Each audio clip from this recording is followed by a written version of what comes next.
A West Lafayette resident has taken in a family from Ukraine. News 18's Ani Kasparian spoke with him about their story of survival as they left their home country with only the shirts on their backs. She also spoke with the father left behind to defend his home country.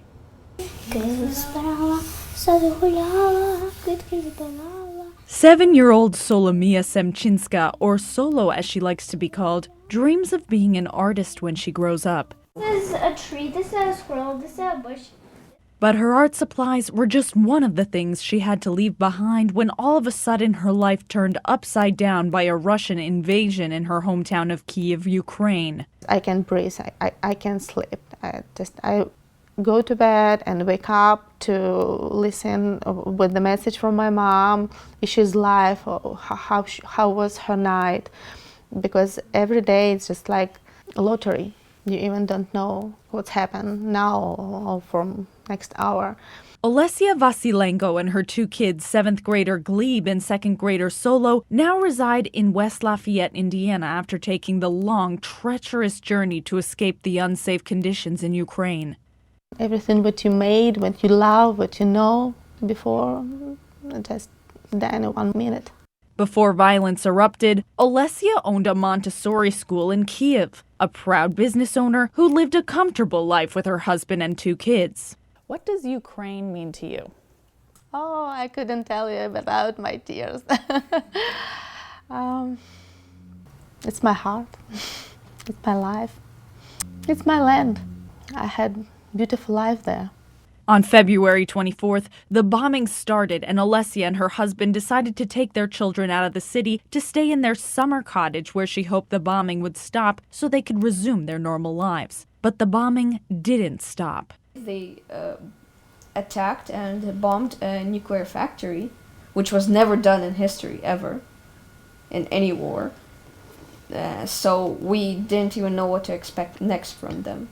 Little did Olesya know at the time how crucial bringing along her family's passports would be for the survival of her family in the coming days. They decided to flee, but one important member of the family doesn't get to come along. And before the train, we had to say goodbye to our father. During our interview, Olesya gets a call from him. When we asked if he was currently in a safe situation to talk to us, he casually said, A couple of missiles. Gleb Solo's father was a political science university professor in Ukraine who had never held a gun in his life. Now he is one of the thousands of what Olesya calls regular Ukrainian people who make up the majority of soldiers on the front lines of battle choosing to protect their land. We will die to free our country from the evil. Glory for Ukraine. Glory for our heroes. Slava Ukraini!